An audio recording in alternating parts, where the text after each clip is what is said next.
అధ్యాయము 1-4 మనం చదువుదాం. ఇర్మియా 18:1-4. ప్రత్యక్షమైన వాక్కు, నీవు లేచి కుమ్మరి ఇంటికి పొమ్ము, అక్కడ నేను కుమ్మరి ఇంటికి వెళ్ళగా వాడు తన సారమైన పని చేయుచుండెను. కుమ్మరి జిగటమట్టితో చేయుచున్నకుండా వాని చేతిలో విరిపోగా ఆ జిగటమన్ను మరలా తీసుకొని కుమ్మరి తనకు యుక్తమైనట్టుగా దానితో మరి యొక్క కొంద చేసెను. ప్రభు ఈ మాటలు ఆశీర్వదించునుగాక. స్తోత్రం. డల్లుగున్నవారు స్తోత్రం చెప్తాం. అలా ఉన్నారే, ఎక్కువ మంది వస్తే ఉద్యోగం వస్తుందా, లేకపోతే రాదా? ఒకరున్నా ఇద్దరున్నా ఉద్యోగమే, సంతోషమే. ఆ ఉత్సాహం, ఆ ఉద్యోగం తగ్గనివ్వకండి. ఈ నూతన సంవత్సరంలో ఇంకా జనవరి ఎండ్ అవ్వలేదు, ఒక మాసము పూర్తి అవ్వలేదు. క్రిస్మస్ లో ఉన్న ఉత్సాహం, న్యూ ఇయర్ లో ఉన్న ఉత్సాహం ఇప్పుడు అలా ఉండడానికి వీల్లేదు. ప్రభు మీకు సహాయం చేయనుగాక. హల్లెలూయా. ఈ చదవబడిన లేఖనాన్ని ప్రభు దీవించునుగాక. మనందరితో మాట్లాడునుగాక. వినే చెవులు, గ్రహించే మనసు మనందరికీ దేవుడు అనుగ్రహించునుగాక. స్తోత్రం. గడిచిన వారంలో ఒక మాట మీకు గుర్తు చేశాను. ఎంతమందికి గుర్తు? ఏంటి? ఏమండి? ఓకే, ఈరోజు మరొక మాట గుర్తు చేస్తాను. మొదటి 2 వచనంలో యెహోవా యొద్ద నుండి ఇర్మియాకు ప్రత్యక్షమైన వాక్కు, నీవు లేచి కుమ్మరి ఇంటికి పొమ్ము, అక్కడ నా మాటలు నీకు తెలియదు. స్తోత్రం. హల్లెలూయా.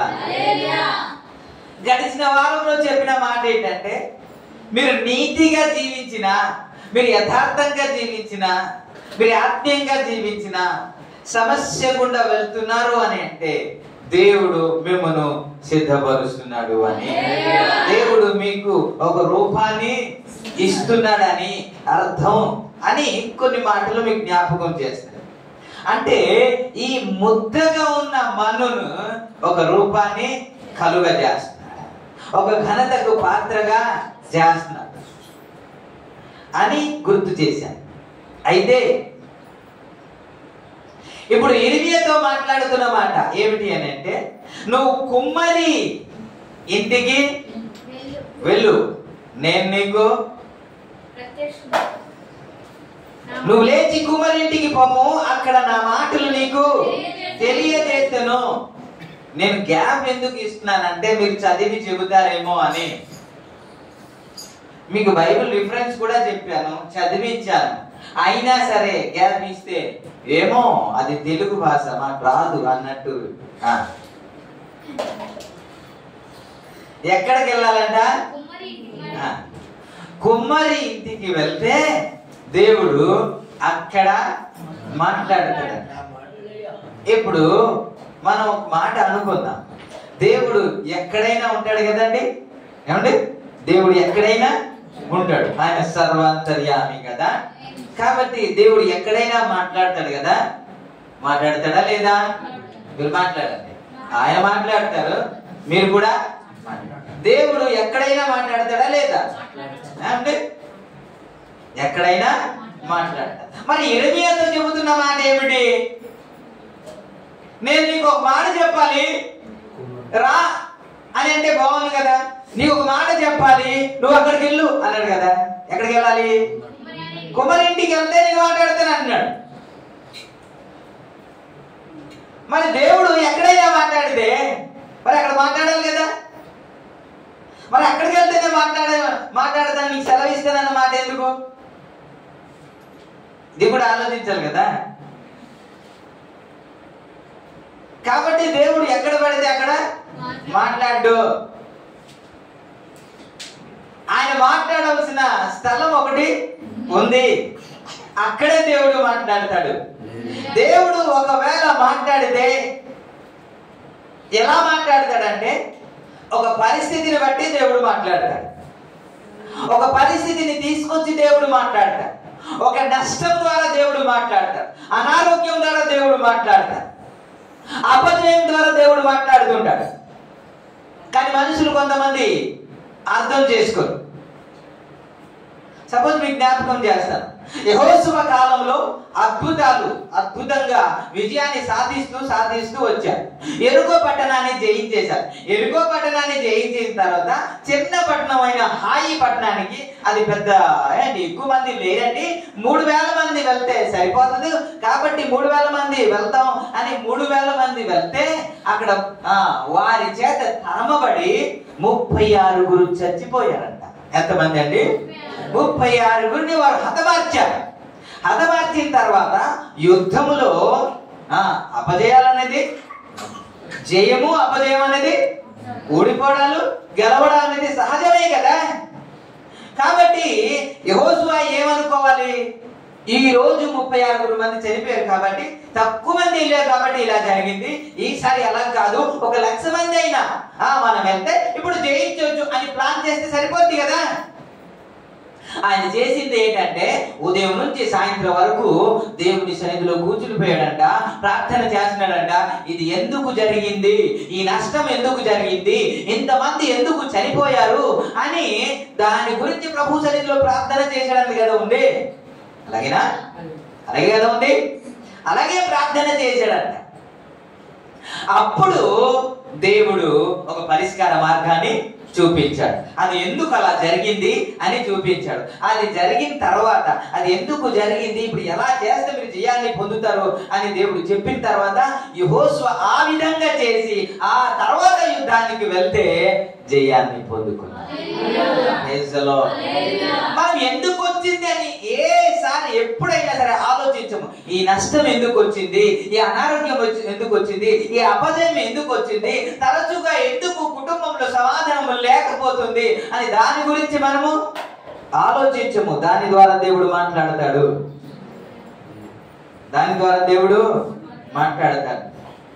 ఏమైనా మరణం సంభవించింది అని అంటే జాగ్రత్త, నీ పరిస్థితి బాలేదు, నువ్వు మార్చుకుంటే ఇందులో నుంచి తప్పించబడతావు అని దేవుడు మాట్లాడుతున్నప్పటికీ కూడా ఏదో దేవుడే అని చేసేయడానికి దేవుని మీద కోపపడి దేవుని నుండి దూరం వెళ్ళిపోతాం తప్ప ఇది ఎందుకు జరిగింది అని ఆలోచించేవాడు ఎవడు లేడండి. ఆలోచిస్తే ఖచ్చితంగా దేవుని సన్నిధికి వచ్చేస్తారు. కాబట్టి దేవుడు పరిస్థితి ద్వారా మాట్లాడతాడు అన్న వాటిని బట్టి ఒక మాట జ్ఞాపకం చేస్తాడు. యెహెజ్కేలుతో మాట్లాడుతున్నాడు 12వ అధ్యాయం 3వ వచనంలో. యెహెజ్కేలు 12వ అధ్యాయం 3వ వచనంలో ఏమని ఉంటుందంటే, ఒకడు ప్రయాణమై పోనట్టు నువ్వేం చేస్తావంటే మోటార్ గీట అని సర్దేసుకొని పట్టపగలు నువ్వు ప్రయాణం చేసి వెళ్ళినట్టు వెళ్ళు అని అంటాడు. అంటే ఈ విధంగా యెహెజ్కేలు అలాగ వెళ్తూ ఉంటే దాని ద్వారా ఇజ్రాయెల్ ప్రజలతో మాట్లాడడానికి దేవుడికి ఇష్టపడుతున్నాడు. ఆ తర్వాత మీరు 4వ అధ్యాయం 1వ వచనానికి వెళ్ళిపోతే ఒక పెంకును తీసుకొని అది నీ ముందర పెట్టుకొని యెరూషలేము ఒక పట్టణమును గీసేయని అంట. 4వ అధ్యాయం 1వ వచనం.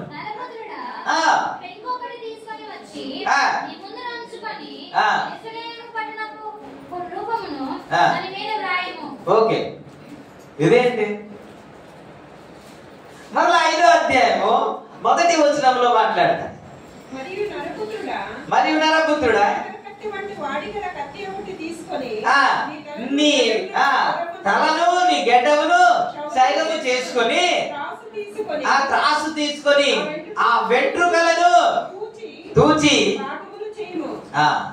ఏంటిది, ఎందుకు అలా చేయమంటున్నాడు దేవుడు? దాని ద్వారా ఇశ్రాయేలు ప్రజలతో మాట్లాడడానికి ఇష్టపడుతున్నాడు. Praise the lord. అందుకే చెబుతున్నాను, దేవుడు ప్రతి పరిస్థితి ద్వారా మనతో మాట్లాడడానికి ఇష్టపడతాడు. పరిస్థితి ద్వారా మాట్లాడినప్పుడు గ్రహించగలిగిన వాడే జ్ఞానవంతుడు. వాడే తప్పించబడతాడు. ఇప్పుడు ఇర్మియాతో మాట్లాడుతున్న మాట ఏంటంటే, కుమ్మరి ఇంటికి వెళ్ళు, నేను అక్కడికి వస్తాను, అక్కడ నీతో మాట్లాడుతాను అన్న. ఓకే, ఇప్పుడు ఇర్మియా వెళ్ళాడు, దేవుడు చెప్పవలసిన లెసన్ ని ఆయనకి చెప్పేశాడు. ఆయన వెళ్ళి ఇశ్రాయేల్ ప్రజలకి బోధించాడు. అయిపోయింది అంతటితో, అయిపోయింది అంతటితో. అయితే ఇది ఇర్మియా గురించేనా, ఇది మన గురించి అయినా వర్తిస్తుందా? ఇది ఇర్మియా గురించి వ్రాయబడితే ఇది బైబిల్లో వ్రాయబడడానికి వీలు లేదు. ఎందుకని? మనకు సంబంధం లేనిది బైబిల్లో అక్కర్లేదు. ఒకవేళ బైబిల్లో ఉంది అని అంటే అది మనకు సంబంధించింది కూడా అయి ఉండాలి. దేవునికి ఇస్తుంది. హల్లెలూయా.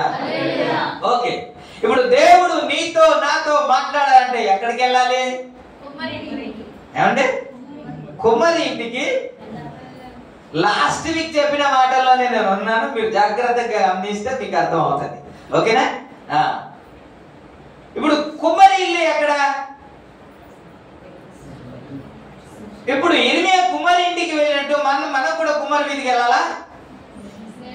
అక్కడికి వెళ్ళి కుండలు తయారు చేస్తుంటే అయ్యో బలి తయారు చేస్తున్నానని కూడా చూస్తూ ఉంటే దేవుడు వచ్చి మాట్లాడతారా అండి?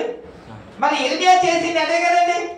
ఇర్మియా కుమ్మరి ఇంటికి వెళ్ళాడు, అక్కడికి వెళ్ళిన తర్వాత దేవుడు మాట్లాడాడు, ఆయన పని అయిపోయింది, ఇంకా వచ్చేసాడు. ఇప్పుడు మనము ఎక్కడికి వెళ్ళాలి? ఇప్పుడు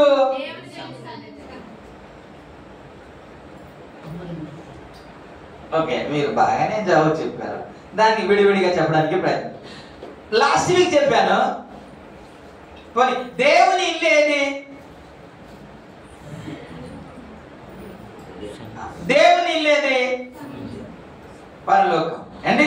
దేవుని ఇల్లు పరలోకం. ఆ దేవుని ఇల్లు, దేవుని ఇల్లు ఒకటోసారి దేవుని ఇంటికి వెళ్తేనే మాట్లాడతారు సుమా. మనం పరలోకం వెళ్తే మాట్లాడతాడు, అంతే కదా?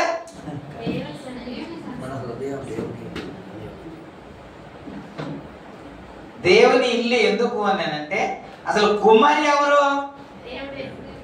ఇప్పుడు ఎవరింటికి వెళ్ళాలి? కుమ్మరి ఇంటికి వెళ్ళాలి కదా. అందుకే దేవుని ఇల్లు ఏదన్నారు, మీరేమో ఏమన్నారు? పరలోకం అన్నారు. ఇప్పుడు అక్కడికి వెళ్తే దేవుడు మనతో మాట్లాడతాడు, మళ్ళీ తిరిగి రావు కదా. ఆ ఛాన్సే లేదు కదా, అవకాశమే లేదు కదా. కాబట్టి దేవుని ఇల్లు అని అంటే మందిరమే. నేను ఒక్కొక్కటి చెప్తా. దేవుని ఇల్లు అంటే మందిరమే. అదేంటి? అపొస్తలుల కార్యములు చెప్పాడు కదా, హస్తకృత ఆలయంలో దేవుడు నివసింపడు అని చెప్పాడు కదా. మన దేవుని ఇల్లు ఇదే ఎందుకు అంటున్నారు అని మీరు అంటారేమో. నేను చెప్తా. యేసుక్రీస్తు పరిచర్య చేసే దినాల్లో ఆయన మందిరానికి వెళ్ళిన తర్వాత ఆ మందిరంలో వ్యాపారం జరుగుతూ ఉంటే ఆయన ఒక కొరడాను తీసుకొని అవన్నీ పారవేసి ఆయన చెప్పిన మాట ఏంటంటే, నా తండ్రి ఇల్లు, లేకపోతే నా తండ్రి మందిరము. ఏ మందిరంగా పిలువబడుతుంది? ప్రార్థన దాని గురించే మనం కీర్తనలో మనం చూస్తాం. 69వ అధ్యాయం 69వ కీర్తన 69వ కీర్తన 9వ మాటలో నా ఇంటిని గురించిన, నీ ఇంటిని గురించిన ఆసక్తి నన్ను భక్షించుచున్నది అన్న మాట యేసుక్రీస్తు గురించి రాయబడింది. అది కాబట్టి మందిరము అని అక్కడ ఉంటే ఇక్కడ ఏమని ఉంది? ఇల్లు అని ఉంది కదా, ఇల్లు అని. అందుకే నేను అంటున్నాను, దేవుని మందిరమే ఆ ఇల్లు. కుమ్మరి వాని ఇల్లు ఏది అని అంటే దేవుని మందిరం. దేవుడు నీతో మాట్లాడాలంటే ఇంట్లో ఉంటే మాట్లాడు, ఎక్కడెక్కడ ఉంటే మాట్లాడు, ఇక్కడికి వస్తేనే దేవుడు నీతో మాట్లాడు. Praise the lord. దేవుని మాటలు వినాలని ఆసక్తి ఉంటే ఖచ్చితంగా మనం పరిగెత్తుకుంటూ వస్తాం. దేవుని మాటలు మనకి ఎందుకు అని అంటే బైబిల్ చెబుతుంది, నీ మాటలే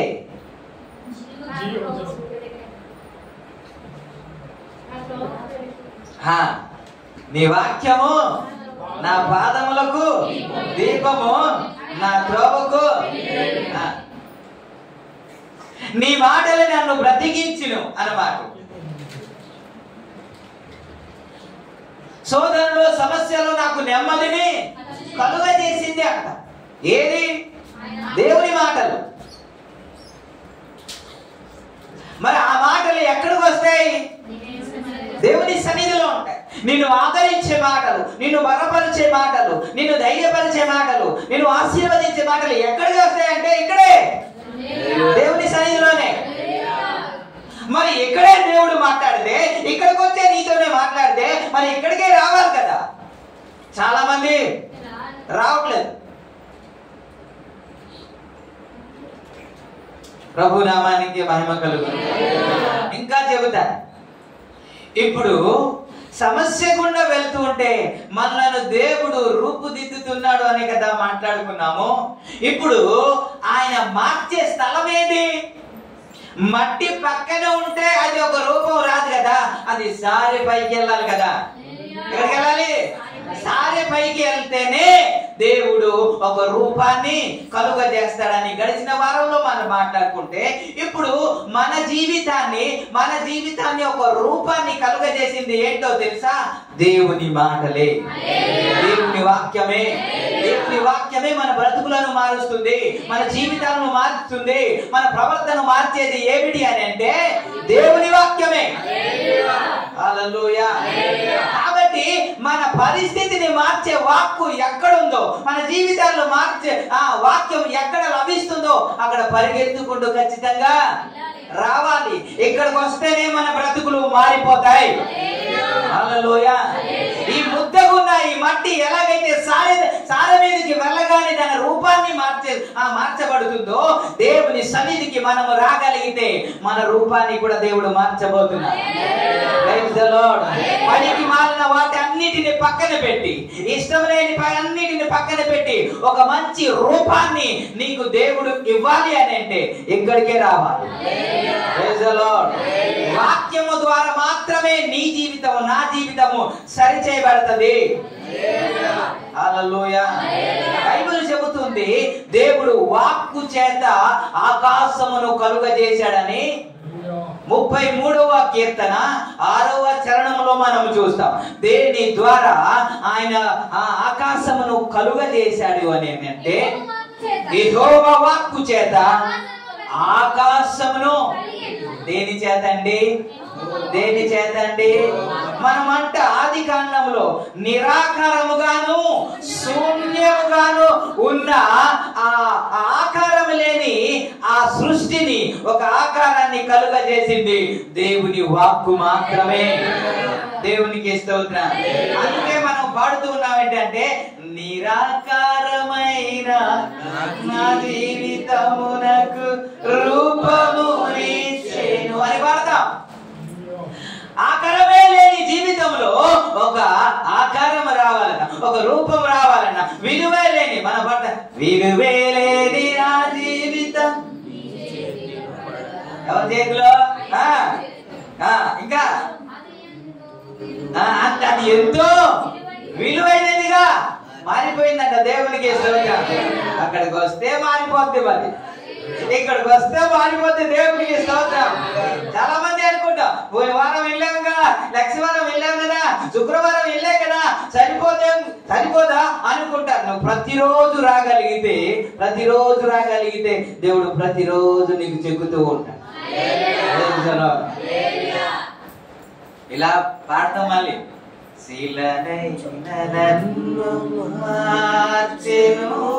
మనం ఎవరంట? ఏంటంట? శిలని ఏం చేయాలి? చెక్కాలి. దేవునికి స్తోత్రం. చెక్కేది కూడా ఇక్కడే. అందుకే అప్పుడప్పుడు నొప్పి అనిపిస్తూ ఉంటది, అప్పుడప్పుడు తల దిచ్చేస్తుంటాం. దేవునికి స్తోత్రం. ఇది నాకే, ఇది మాకే కాదు కాదు కాదు చెక్కడం జరుగుతుంది. దేవునికి స్తోత్రం. ఒక రూపాన్ని దేవుడు రూపం. మీరు ఎప్పుడైనా చూసారా? అది గార్డెన్ లో గానీ లేకపోతే రోడ్డు పక్కన గానీ మంచి మంచి చెట్టు చిన్న చిన్న మొక్కల్లాగా వేసి దాన్ని కత్తిరిస్తూ ఉంటారు కదా, దాన్ని కత్తిరిస్తూ ఉంటారు. దాన్ని కత్తిరిస్తుంటే ఒక రౌండ్ షేప్ లో కానీ అలా ప్లేట్ గా కానీ స్ట్రేట్ గా కానీ భలే కట్ చేసి ఉంటారు కదా, చూస్తుంటే భలే ఉంది అనిపిస్తుంటే అక్కడికి వెళ్ళి సెల్ఫీ తీసుకుందాం అనిపిస్తూ ఉంటది కదా. అదే కొన్ని రోజులు ఆగిపోతే మళ్ళీ పెరిగిపోతాయి కదా. వారానికి ఒకసారి అయితే దాని రూపం అలా అలా అలా మారిపోతుంది. కానీ రోజు కానీ కట్ చేస్తుంటే దాని రూపం అలాగే. Praise the lord. అందుకే మీరు ఎవరినైనా చూడండి, ప్రతిరోజు దేవుని సన్నిధికి పరిగెత్తుకుంటూ వచ్చే వారిని ఎవరినైనా చూడండి, వారి రూపము వేరుగా ఉంటది. Praise the lord. ఎందుకు? దేవుడు ప్రతిరోజు వారిని చెక్కుతూ ఉంటాడు కాబట్టి, దేవుడు మాట్లాడుతూ ఉంటాడు కాబట్టి, దేవుడు సరి చేస్తూ ఉంటాడు కాబట్టి, విని వారి జీవితాన్ని బాగు చేస్తూ ఉంటే వారి రూపము ప్రజలకి ఎలా ఉంటదంటే విలువైనదిగా ఉంటది. దేవునికి హల్లెలూయా. ఎక్కడైతే మన జీవితం మారుతుందో, ఎక్కడైతే మన బ్రతుకు మారుతుందో, ఎక్కడైతే మన బ్రతుకు విలువ లేని జీవితం విలువైనదిగా మారుతుందో అక్కడికి రావడానికి చాలా మంది ఈరోజు చాలా మంది విహారయాత్రలో ఉన్నారు, ఎంజాయ్ చేస్తున్నారు. దేవునికి స్తోత్రం. జైని మనమైతే దేవుని సన్నిధి, ప్రభు నామానికే మహిమ కలుగును. కాబట్టి మార్చగలిగిన దేవుని సన్నిధికి వస్తేనే దేవుడు నీతో ఇరిమియాతో మాట్లాడుతున్నమాట. నువ్వు కుమ్మరి ఇంటికి వెళ్ళు, నేను అక్కడ నిన్ను మాట్లాడాను. ప్రభు నామానికే మహిమ కలుగును. హల్లెలూయా. ఒక దైవ సేవకుడు తన టీవీ ప్రోగ్రామ్ లో దాని పేరు టైటిల్ పెట్టింది అంటే బ్రతికించే వాక్యం. ఏంటి? బ్రతికించే వాక్యం అంటే ఇదే. ఇక్కడికి వస్తే మనం బ్రతుకుతాం. చనిపోయిన వారు కూడా హెచ్కేల్ గ్రంథంలో తీయొద్దు అక్కడ వ్రాయబడిన మాట ఏంటంటే, ఆ దేవుని మందిరం నుంచి ఒక నది బయలుదేరిందంటే, ఆ బయలుదేరిన నదిని అలాగా మురికి కాలువలో గాని చెడిపోయిన నీటిలో గాని అది పడుతూ ఉంటే చెడ్డ నీరంతా మంచి నీరుగా మారిపోతుంది. చచ్చిపోయిన మొక్కలన్నీ మరలా మొలుస్తున్నాయంట, చేపలన్నీ బ్రతుకుతున్నాయంట. దేవునికి స్తోత్రం. ఇక్కడికి రాగలిగితే చనిపోయిన వారిని కూడా దేవుడు బ్రతికిస్తాడు. విలువ లేని జీవితం కూడా విలువైన జీవితంగా దేవుడు మార్చేస్తాడు. ఆకారం లేని జీవితాన్ని కూడా ఒక ఆకారాన్ని ఇస్తాడు దేవుడు. హల్లెలూయా. అప్పటి వరకు నిన్ను చూసి హేళన చేసేవారు నిన్ను చూసి పొగుడుతారు. అలాంటి జీవితంగా దేవుడు మారుస్తాడు. అలా మార్చబడాలి అని అంటే ఎక్కడికి రావాలి? కుమ్మరింటికి రావాలి. అప్పుడే మన జీవితం మారుతుంది. హల్లెలూయా. దేవుడు చెప్పాడు, పరిశుద్ధ ఈ విశ్రాంతి దినమున నువ్వు పరిశుద్ధంగా ఆచరించాలి. ఖచ్చితంగా నువ్వు దేవుని సన్నిధికి వెళ్ళాలి.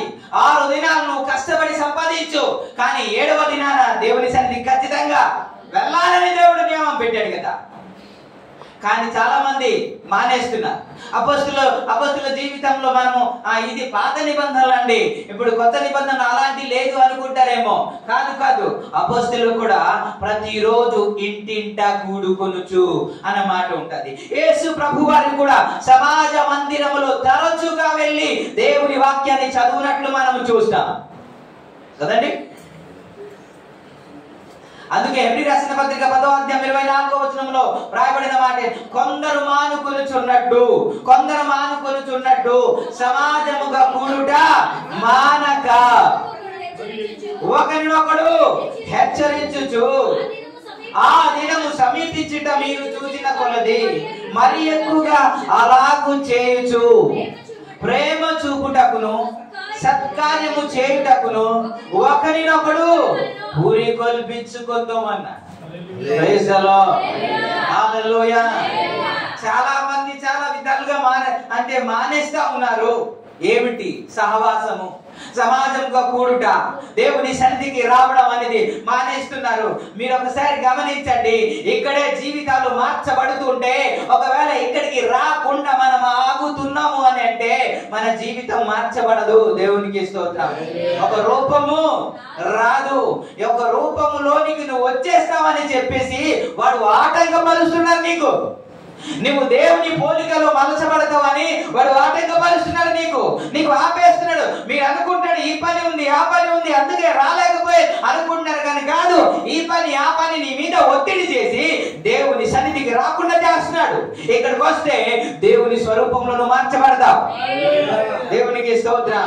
నువ్వు దేవుని స్వరూపంలోనికి మార్చబడ్డావు, ఆయనకి ఇష్టం లేదు. అందుకే వాడు ఇక్కడికి రప్పించడు, నీకు రావడానికి ఛాన్స్ ఎవడు. ఇక్కడికి వస్తేనే దేవుడు నీతో మాట్లాడు. హల్లెలూయా. మరి మీరు పాట పాడుతున్నారు కదా, చక్కగా పాట పాడేటప్పుడు ఇక్కడ రావాలి కదా, ఆ మాట కొరకైనా రావాలి కదండి. నీ మాట చాలయ్యా, ఎక్కడ ఇంటి దగ్గర నీ చూపు చాలయ్యా, ఎక్కడికి వస్తే కదా ఆ మాట వస్తుంది. ఆయన ఎక్కడ పడితే అక్కడ మాట్లాడు. ఎక్కడ మాట్లాడతాడు? ఇక్కడికి వస్తే దేవుడు నిన్ను దీవిస్తాడు. ఇక్కడికి వస్తే దేవుడు మాట్లాడతాడు. ఎవరి గురించి? గోడల గురించా, ఈ స్లాబ్ గురించా? ఎవరితో మాట్లాడతాడు? నీతో మాట్లాడతాడు, నిన్ను ఆశీర్వదిస్తాడు. హల్లెలూయా, హల్లెలూయా. రాగలిగితే ఖచ్చితంగా దేవుడు దీవిస్తాడు. Praise the lord. ఆర్మీలో ఒక రూల్ ఉంటుంది అనుకుంటాను, నాకు తెలియదు, ఉన్నారు చెప్పి. మనం వారం రోజులకు ఒకసారి సేవింగ్ చేసుకుంటాం. వారు ప్రతిరోజు సేవింగ్ చేసుకోవాలి, అంతేనండి కదా? ఎర్లీ మార్నింగ్ లెగ్గానే చేయాలి. మీరు ఎప్పుడు చూడండి ఫ్రెష్ గానే ఉంటారు, ఫ్రెష్ గానే కనబడతారు. ప్రతిరోజు ఎవరైతే సేవింగ్ చేసుకుంటారో వారు అలాగే ఫ్రెష్ గానే ఒక 2-3 రోజులు చేస్తే ఎలా ఉంటారు? కాబట్టి ప్రతిరోజు దేవుని సన్నిధికి వెళ్తే దేవుడు మాట్లాడతాడు, దేవుడు సరి చేస్తాడు. దేవుడు ఎక్కడ ఏ తేడా ఉన్నా సరే అది సరి చేయడానికి ట్రై చేస్తుంటాడు. అది నువ్వు ఇష్టపడితే నువ్వు ప్రతిరోజు ఒకలాగానే కనబడతావు.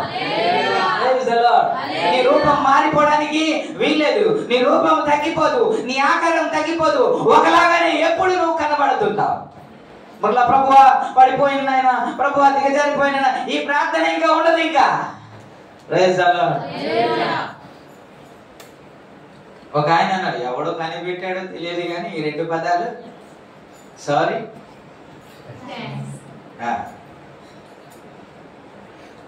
ఎంత ఘోరమైన తప్పు అయినా చేసేసి సారీ అండి అనుకుంటా.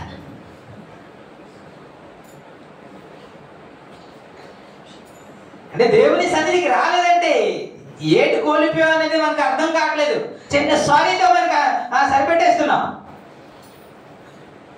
ఈ రోజున మాట్లాడే మాట మళ్ళా మాట్లాడతావా? కాదు కదా. ఓకే, దేవుని మాట మనం ఇలా వింటున్నాం. ఇంట్లో ఉండి టీవీలో చూసుకుంటే సరిపోద్ది కదా. టీవీలో కూడా దేవుడు మాట్లాడతారు కదా. మనం సహవాసంగా కూడుకోవాలని దేవుడు చెప్పాడు, కానీ టీవీలో కూడుకోండి అని చెప్పలే. అది ఆ ప్రాసెస్ వేరు.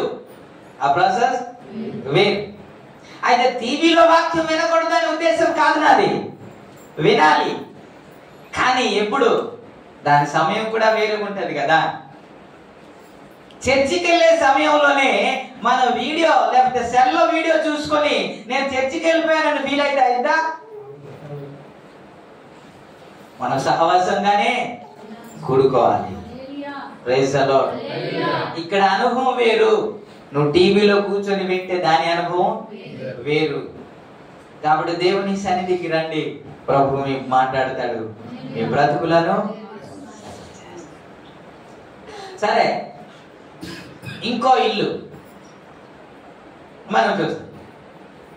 ఎబ్రీ రాసిన పత్రిక 3వ అధ్యాయంలో ఒక మాట ఉంటుంది. 3వ అధ్యాయము 6-7 వచనం ఒకసారి చదువుదాము. అయితే క్రీస్తు కుమారుడై ఉండి ఆయన ఇంటి మీద నమ్మకంగా ఉన్నాడు. ధైర్యమును నిరీక్షణ వలన ఉత్సాహమును తుదమట్టుకు స్థిరముగా చేపట్టిన ఎడల మనమే ఆయన ఇల్లు. ఎవరండి? ఎవరెవరు? నంబర్ 1 ఇల్లు ఏంటి? ఫస్ట్ ఏంటండి? ఇందాక ఏదో చెప్పాను నేను అంటే అప్పుడే మర్చిపోతారేంటండి? దేవుని మందిరమే ఆయన ఇల్లు. ఆయన ఇక్కడికి వస్తేనే దేవుడు మాట్లాడతాడు. రెండోది మనమే ఆయన ఇల్లు. దాంట్లో కూడా ఒక మెసేజ్ ఉంది, అది రాబోయే దినాల్లో మీకు జ్ఞాపకం చేస్తాను. ఇల్లు గురించి వచ్చింది కాబట్టి ఈ మాట మీకు గుర్తు చేస్తున్నాను. ఇప్పుడు ఎవరు? మనమే ఆయన ఇల్లు. ఓకే, ఇది మందిరము దేవుని ఇల్లు కాబట్టి ఇక్కడికి వస్తే దేవుడు మాట్లాడతాడు. మందిరము దేవుని ఇల్లు కాబట్టి ఇక్కడికి వస్తే దేవుడు మాట్లాడతాడు. మనమే ఇల్లు అయితే ఇక్కడ ఎలా మాట్లాడతాడు? మనమే ఇల్లు కదా, ఇక్కడ ఎలా మాట్లాడతాడు?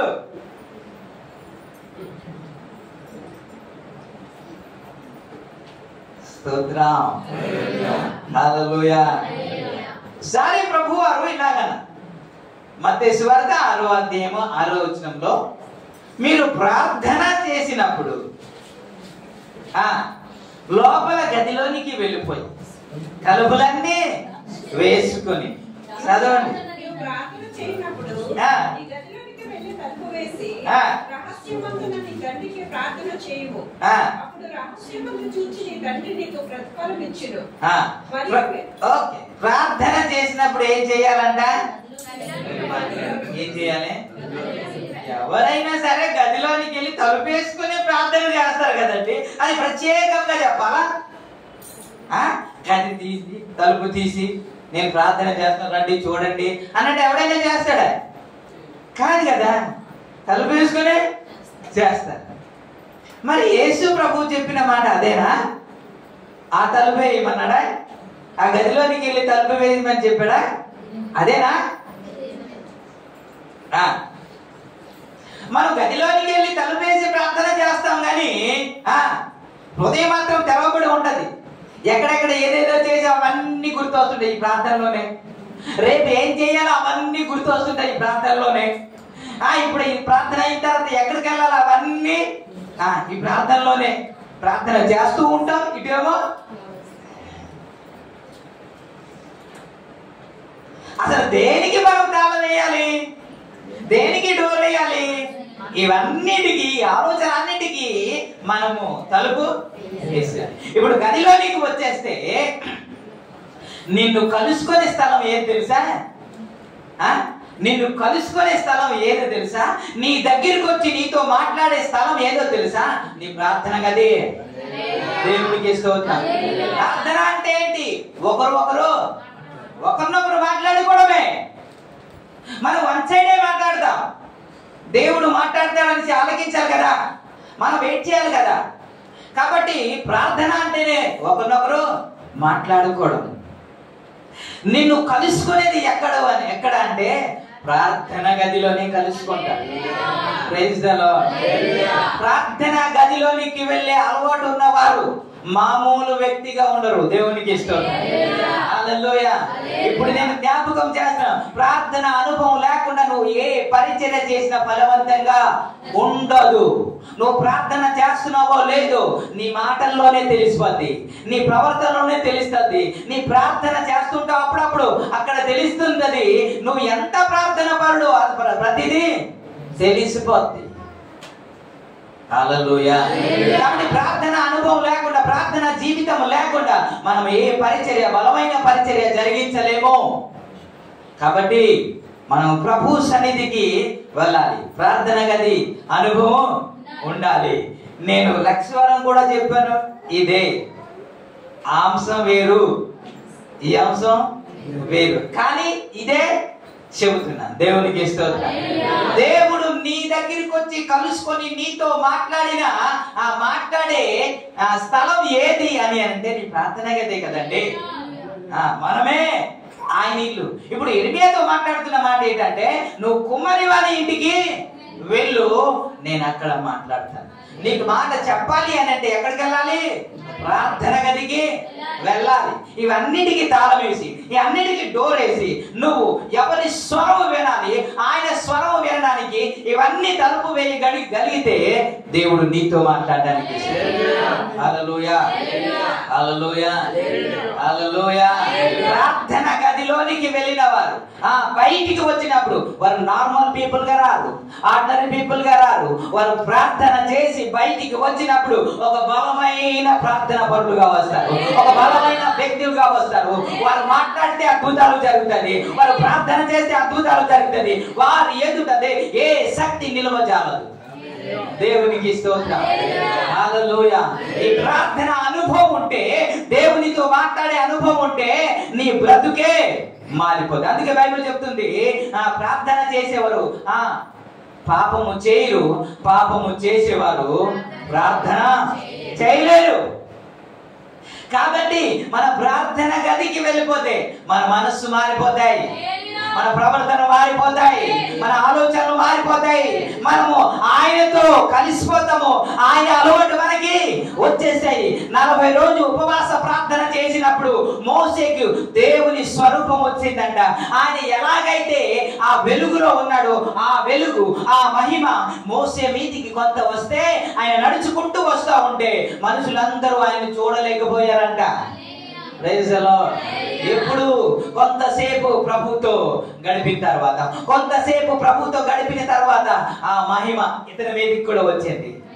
నువ్వు నేను ప్రభు పాదాల దగ్గరికి వెళ్ళి ప్రభు సన్నిధిలో గడపగలిగితే మన బ్రతుకులు కూడా మారిపోతాయి, మన పరిస్థితులు మారిపోతాయి. మీరు శక్తివంతులుగా తయారవుతాం. ఎక్కడ తెలుసా? ఎక్కడ? దేవుని సన్నిధిలోనే, దేవుని ఇంటిలోనే. మన బ్రతుకులను మార్చే ఆ స్థలంలోనికి మనం వెళ్ళనివ్వడు. నువ్వు మారిపోతావని, నువ్వు శక్తివంతుడుగా. ఇప్పుడు అపవాది చేసింది ఏంటో తెలుసా? నువ్వు అన్ని చేయి కానీ ప్రార్థన మాత్రము చేయకూడదు. నువ్వు వాక్యము చెబితే వాడు భయపడ్డావు, ఆయనకి నీకంటే బాగా వాక్యం తెలుసు. నువ్వు పాటలు పాడితే భయపడ్డావు, వాడు నీకంటే బాగా పాడతాడు. ఆరాధన చేస్తే వాడు భయపడ్డావు, వాడు నీకంటే ఆరాధకుడు. దేవునికి స్తోత్రం. వాడు దేనికి భయపడతాడో తెలుసా? ఏసన్న గారు ఒక మాట చెప్తున్నారు. ఎప్పుడైనా సరే ప్రార్థన చేద్దాం అనేటప్పుడు ఒక ఆయన పరిగెత్తుకుంటూ వచ్చేసి కూర్చుని అన్నా ఇదన్నా అదన్నా ఇదన్నా అని టైం అంతా వేస్ట్ చేసేవాడంట. ప్రార్థన చేద్దామంటే ఈయన వచ్చాడు, ఏం చేయాలా, కూర్చోపోతే బాగోదు అని ఒక గంట కూర్చుంటాడంట. గంట కూర్చొని ఇక్కడ ప్రార్థన టైం అంతా అయిపోయిన తర్వాత వస్తానేనా అని వెళ్ళిపోతాడంట. ఇది కొన్ని రోజులు అలాగే జరుగుతుంది. ఇంకా లాభం లేదు అని చెప్పేసి ఎప్పుడైతే జమ్మని వచ్చి ఎలా ఉన్నావనా అనేసి వచ్చి ఆయన మాట్లాడగానే, సరే వచ్చావు కదా రా ప్రార్థన గదిలోనికి వెళ్ళి ప్రార్థన చేద్దాం అని అన్నాడు. లేదన్నా నాకు పని ఉందన్నా అనేసి వెళ్ళిపోయాడు. వీడు వచ్చేది దేనికి తెలుసా? నీ ప్రార్థన భంగం చేయడానికే, నీ సమయము దొంగలించడానికి వస్తాడు. నీకు ప్రార్థన చేయకుండా మా వదిన వచ్చిందండి అందుకండి రాలేకపోయాను, మా అక్క వచ్చిందండి అందుకే. చుట్టాలు వస్తే చర్చికి రారు. దేవునికి స్తోత్రం. చుట్టాలు వస్తే నీకు కాదండి, బయట మరి సీరియస్ గా మాట్లాడుకుంటాను. అదే కదా ప్రభు నామానికి మహిమ కలుగుతుంది. హల్లెలూయా. ఎక్కడున్నాం మనం? నేను ఎక్కడ బ్రేక్ చేశాను?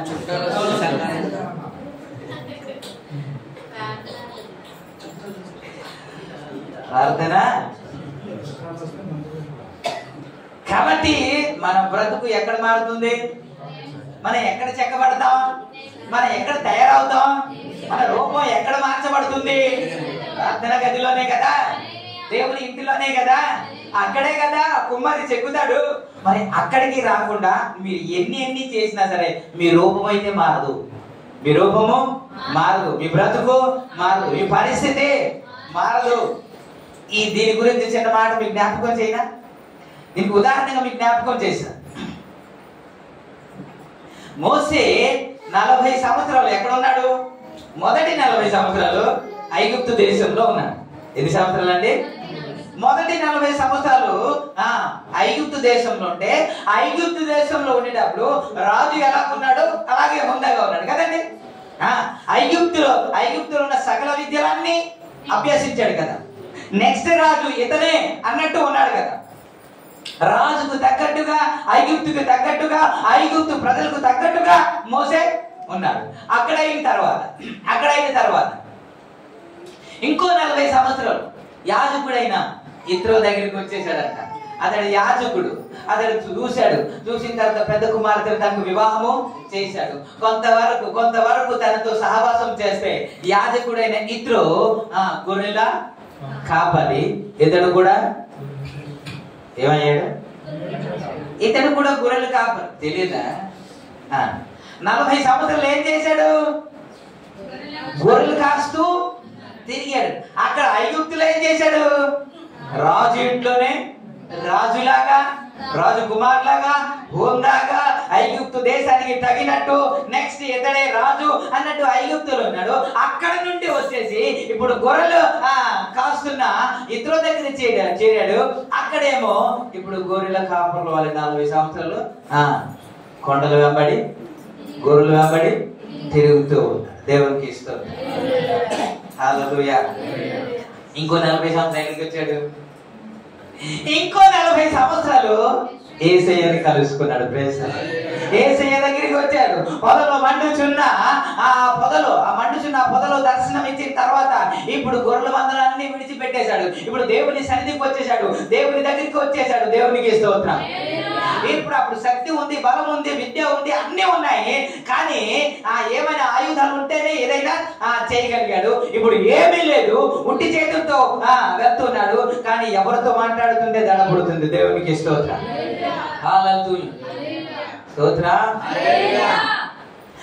ఐగుప్తు దేశానికి వెళ్ళినప్పుడు ఏ ఆయుధాలతో వెళ్ళాడండి? ఏమండి? ఏ ఆయుధాలతో వెళ్ళాడు? ఏమైనా ఆయుధాలు పట్టుకుని వెళ్ళాడా? ఏ ఆయుధాలు పట్టుకుని వెళ్ళలేదు కదా. ఇప్పుడు మోసే ఆ పొద దర్శనం తర్వాత ఎక్కడ మోకరించి ప్రార్థన చేస్తే దేవుడు అక్కడ మాట్లాడుతున్నాడు. ఎక్కడ మోకరించిన దేవుడు దిగి వచ్చి మాట్లాడుతుంది. ఇప్పుడు ఎవరిని కలుసుకున్నాడు? ఇప్పుడు దేవుని కలుసుకున్నాడు. దేవుని సన్నిధికి వచ్చాడు. ఇప్పుడు దేవుని దగ్గరికి వచ్చిన తర్వాత ఇప్పుడు తన ప్రవర్తన ఎలా మారిపోయింది, తన జీవితం ఎలా మారిపోయిందంటే ఆకాశం నుండి మన్న కురియులుగా కాంటే వచ్చేస్తుంది. ఐగుప్తు దేశంలో ఉండడం జరిగిందండి. ఆకాశం నుండి మన్న వచ్చిందండి. కర్ర ఇలా చూపించగానే ఎర్ర సముద్రము చీల్చివేయబడింది కదా. అది ఐగుప్తు దేశంలో ఉండేటప్పుడు జరిగిందా? అది ఇతర దగ్గర ఉండేటప్పుడు జరిగిందా? యాజకుడి దగ్గర ఉండేటప్పుడు జరిగిందా? ఈ 40 సంవత్సరాలు జరగలేదు. ఇప్పుడు 40 సంవత్సరాల్లో ఎందుకు అలా జరుగుతుందంటే ఆయన ప్రభువుని కలుసుకున్నాడు. దేవునికి స్తోత్రం. హల్లెలూయా.